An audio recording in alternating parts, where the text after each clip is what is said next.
प्रिय विद्यार्थियों, पिछले सप्ताह हम वितरण मानचित्र बनाने की विधियाँ पढ़ रहे थे।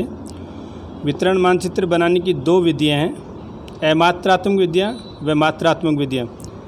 अमात्रात्मक विधियाँ अपन पिछले सप्ताह पढ़ चुके हैं। आज अपन मात्रात्मक विधियों के बारे में अध्ययन करेंगे।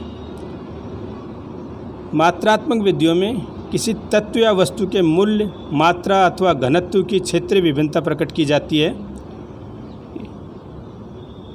मात्रात्मक विधियों को 4 भागों में बांटा गया है: वर्णमात्री विधि, सम्मान रेखा विधि, बिंदु विधि व आरेखी विधि। अब हम सबसे पहले वर्णमात्री विधि के बारे में अध्ययन करेंगे। वर्णमात्री शब्द का प्रयोग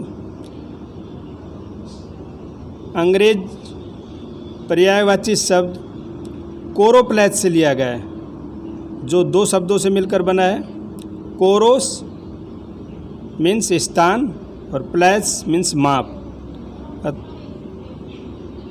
इस प्रकार वर्णमात्री या छायात्री मानचित्र में भिन्न भिन्न घनत्व वाली छायाओं के द्वारा किसी वस्तु की प्रति इकाई क्षेत्र, औसत संख्या का प्रतिशत, जनसंख्या का प्रति वर्ग किलोमीटर घनत्व, कृषि भूमि का प्रतिशत आदि प्रदर्शित किया जाता है।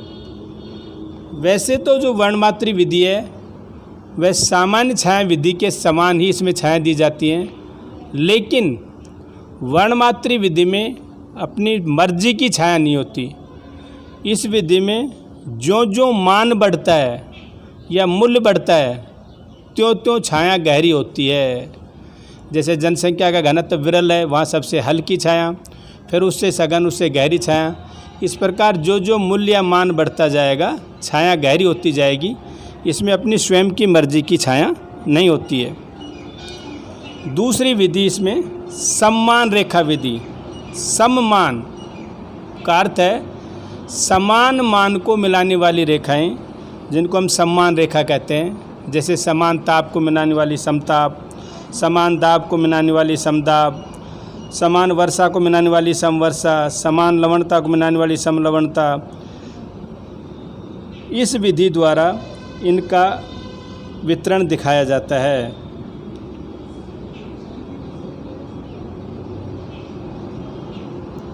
इसके अंतर्गत हम जिस भी देश या राज्य या ज़िले के समताप रेखाएं, समदाब रेखाएं या समवर्षा रेखाएं दर्शाई जाती हैं, उनको उनके मान के आधार पर मिला करके दर्शा सकते हैं। तीसरी विधि है बिंदु विधि। वितरण मानचित्र बनाने की इस विधि में किसी वस्तु के वितरण के घनत्व को समान आकार व आकृति वाले बिंदुओं के द्वारा दर्शाया जाता है। इस विधि में एक बिंदु का मान निश्चित कर लिया जाता है। अब जैसे जनसंख्या का वितरण मुझे दिखाना है तो एक बिंदु बराबर 5000 व्यक्ति, 10,000 व्यक्ति, यह मैं ले सकता हूँ। यह किसी जगह का उत्पादन दिखाना है प्रति हेक्टेयर, तो उसमें मैं उसी का ले सकता हूँ कि भाई एक बिंदु बराबर 10 टन या 20 टन। इससे जिस जगह का जैसे जनसंख्या वितरण ही है, जहाँ नज़दीक बिंदु लगे लिखेंगे उससे अभिप्राय वहाँ सघन जनसंख्या है, और जहाँ बिंदु दूर लगे दिखेंगे वहाँ विरल जनसंख्या का आभास होता है। बिंदु मानचित्र में बिंदुओं की कुल संख्या तथा प्रदर्शित मात्राओं के मध्य निरपेक्ष अनुपात होता है। ऐसे इस बिंदु विधि को कभी कभी निरपेक्ष विधि के नाम से भी जाना जाता है। बिंदु विधि को भी 2 भागों में बांटा गया है। पहला स्टिल्जन-बोयर विधि व दूसरा स्टैंडी-गिर विधि। इसके बाद अंतिम विधि है वितरण मानचित्र में मात्रात्मक विधियों में, वह है आरेखी विधि। इसके नाम से विधि है। इसके अनुसार आरेखी विधि में आवश्यकता अनुसार हम आरेख बना करके वहाँ के सांख्यिकी आंकड़ों का निरूपण किया जाता है। जैसे मुझे आयु एवं वर्ग के अनुसार जनसंख्या का वितरण दिखाना है तो मैं पिरामिड आरेख का उपयोग वहाँ ज़्यादा करा जाता है।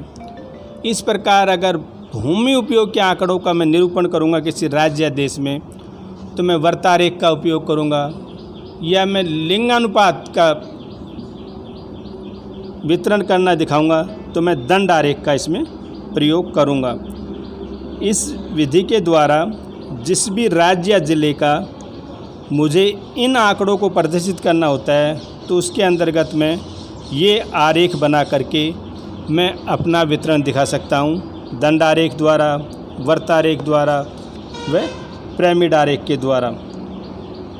इसमें आगे अपन त्रिविमीय आरेख का भी उपयोग कर सकते हैं। जैसे किसी जगह का जनसंख्या वितरण दिखाना है तो त्रिविमीय आरेख में अपन गोलीय आरेख का उपयोग कर सकते हैं। तो इस विधि द्वारा आरेख के जैसे 3 प्रकार होते हैं, एकविमीय, द्विविमीय और त्रिविमीय। तो तीनों ही प्रकार के आरेखों का उपयोग करके सांख्यिकी आंकड़ों का निरूपण किया जाता है। धन्यवाद।